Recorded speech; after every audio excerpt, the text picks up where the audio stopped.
नमस्कार प्यारे साथियों। भारत के जितने भी युवा हैं उनके लिए बहुत ही खुशी की बात है कि भारत सरकार रेल मंत्रालय के द्वारा शिक्षक बहाली निकाली गई है। इसके अंतर्गत अनेक बिंदुओं पर आज हम फोकस करने वाले हैं और बताने वाले हैं कि कौन कौन सा पद आया हुआ है शिक्षक बहाली का।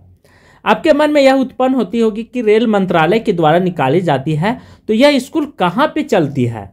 तो देखिए, रेल मंत्रालय जो इसकी विभाग होती है तो इन्होंने सोचा कि हमारे पैसे से, ठीक है, कहीं कहीं वैसे जगह पर विद्यालय खोली गई जहाँ पे शिक्षा की कमी पाई जाती है और वहाँ पे देश की सेवा कर रही है रेल मंत्रालय अपनी शिक्षा, अपनी पैसे के बल से वहाँ पे शिक्षा की प्रकाश फैला करके।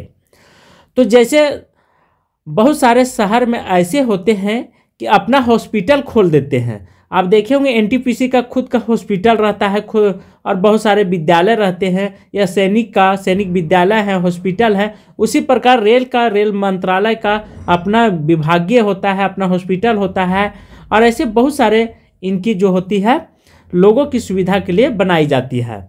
यहाँ तक अपार्टमेंट वगैरह भी रहता है रेल मंत्रालय का। तो इस पर हम ज़्यादा फोकस ना करके हम सूचना पर चलेंगे, ठीक है। नोटिफिकेशन की ओर ध्यान रखेंगे कि रेलवे भर्ती बोर्ड केंद्रीयकृत रोजगार सूचना संख्या 7/2024 निकाली गई है। बहुत ही खुशी की बात है। ये संख्या है क्या है? मिनिस्ट्रियल और आइसोलेटेड कोटियों के विभिन्न पदों की भर्ती है। नीचे दिए गई तालिका में मिनिस्ट्रियल और आइसोलेटेड कोटियों के विभिन्न पदों के पात्र उम्मीदवारों के से आवेदन आमंत्रित किए जाते हैं। आवेदन जमा करने की अंतिम तिथि कब है? बहुत इंपॉर्टेंट है, ये ध्यान रखेंगे।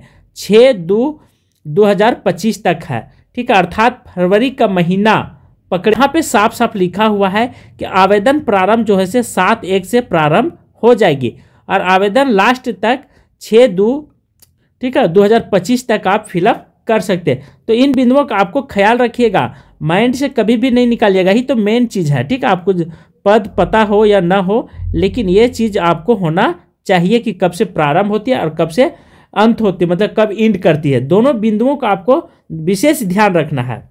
आप बात करेंगे यहाँ पे पदों की, ठीक है। कौन कौन सा पद है उस पर बात करना बहुत जरूरी है। जैसे विभिन्न विषयों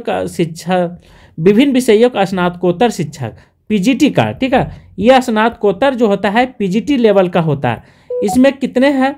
तो 7वें आयोग और वेतन स्तर पर इसका पेमेंट जो है से 47,600 से स्टार्टिंग होगा, ठीक है। चिकित्सा मानक और आयु वैधता 18 से 48 वर्ष रखी गई। अच्छा है, ठीक है, बहुत अच्छी बात है 48 वर्ष, क्योंकि देखिए बीएड करते करते तो यहाँ तो 26-27 पकड़ लेता है, 27-28 तो बीएड में, तो 48 वर्ष अच्छा है।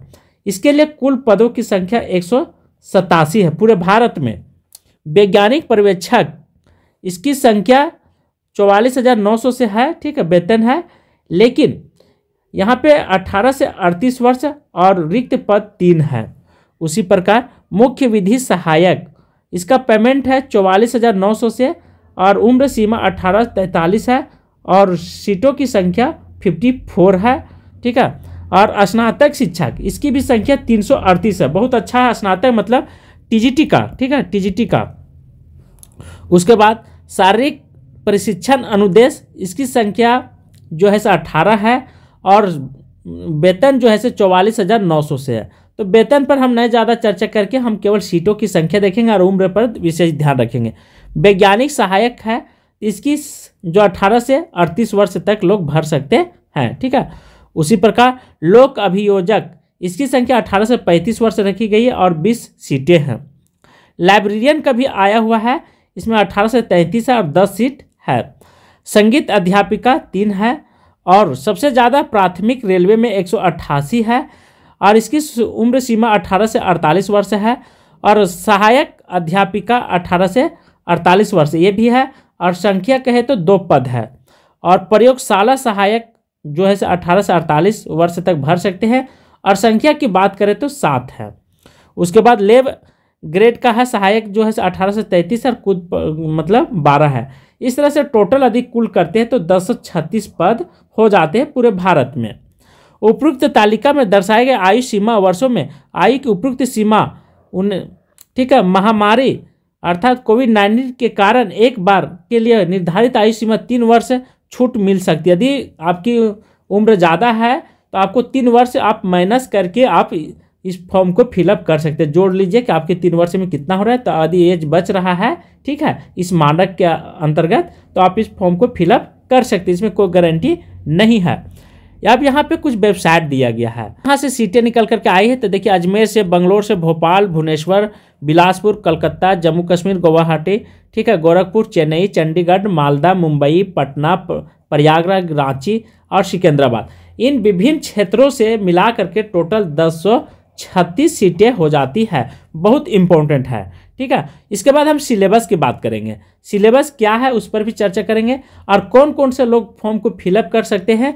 तो देखिए, पीजीटी के लिए आपको डीएलएड वगैरह की ज़रूरत नहीं, ना सीटेट का, इसमें सीटेट वगैरह होता नहीं है। पर टीजीटी के लिए सीटेट का मान्यता बहुत ज़रूरी है, ठीक है। और उसके बाद तो अब तो सीटेट के लिए तो केवल 1 to 5, 6 to 8 तक जाता है, ठीक है। तो टीजीटी में भी आप नोटिफिकेशन देख लीजिएगा, तो टीजीटी में भी सीटेट का उतना मान नहीं है, लेकिन पीजीटी में तो एकदम सीटेट नहीं चलेगा, ठीक है। वहाँ डायरेक्ट आप फॉर्म को फिलअप कर सकते हैं। सेकेंड बात है, सिलेबस पर चलते हैं, जो कि सिलेबस में क्या रूपरेखा होनी चाहिए। आरआरबी की तरफ से जो टीचर वैकेंसी निकाली गई है, उसका यहाँ पे पूरा सिलेबस हम आपके सामने रखा हूँ। जैसे प्रोफेशनल एबिलिटी से 50 नंबर के पूछे जाएंगे और 50 क्वेश्चन भी होंगे, ठीक है। उसी प्रकार जनरल अवेयरनेस से 50 होंगे और 15 होंगे और 15 क्वेश्चन, और जनरल इंटेलिजेंस रीजनिंग से 15 होंगे। मैथ से 10 क्वेश्चन पूछे जाएंगे और जनरल साइंस से 10 क्वेश्चन। इस तरह से टोटल 100 क्वेश्चन रहेंगे, 100 नंबर के आपके पूछे जाएंगे। बात करते हैं यहाँ पे कौन कौन सा बुक पढ़ना चाहिए, तो इसके पूरा हम डिटेल से सिलेबस की गहराई को आज हम देखेंगे। देखिए, यदि मैथ की और बात करें तो इसमें मैथ के अंतर्गत नंबर सिस्टम पढ़ना है, बोर्ड मास पढ़ना है, डेसिमल पढ़ना है, फ्रैक्शन पढ़ना है, एलसीएम, एचसीएफ, ये सब अर्थात 10 लेवल पर ही पढ़ना है, इससे ज़्यादा बेसिस नहीं, ठीक है।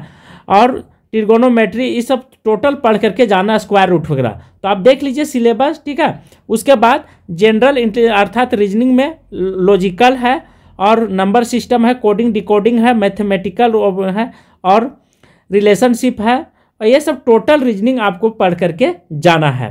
और यहाँ पे सिमिलरिटी है, डिफेंस है, और एनालिटिकल रीजनिंग है, क्लासिफिकेशन और डिस्टेंस है, डायरेक्शन है, स्टेटमेंट है, और ये सब टोटल रीजनिंग जो है से आपको देख करके जाना है। इसीलिए हम ज़्यादा बता रहे हैं डिटेल से, ताकि आपको कहीं भी दिक्कत ना हो, ठीक है। जनरल अवेयरनेस में इसके अंतर्गत करंट अफेयर पढ़ना है, इंडियन ज्योग्राफी पढ़ना है, ठीक है, और एग्रीकल्चर वगैरह हिस्ट्री पढ़ना है। ये सब बिंदु को आपको देख करके जाना है। देख लीजिए, यहाँ टोटल इंडियन पॉलिटिकल पढ़ना है, ठीक है, कॉन्स्टिट्यूशन पढ़ना है, इंडियन इकोनॉमिक्स पढ़ना है, इन्वायरमेंट पढ़ना है, इशू, और ये टोटल अर्थात आप जनरल कंपटीशन का टोटल चीज़ कवर करके जाना होगा। जनरल साइंस में फिजिकल केमिस्ट्री, ठीक है, और लाइफ साइंस, ये सब पढ़ करके ही आप जा सकते हैं। तो इस तरह से हमने आपको पूरा सिलेबस बताने का प्रयास किया हूँ। यदि आपको समझ में आ जाती है तो आप सभी लोग लाइक कीजिएगा, सब्सक्राइब कीजिएगा और शेयर कीजिएगा। आज की क्लास में यहीं पे समाप्त कर रहा हूँ। थैंक यू, धन्यवाद।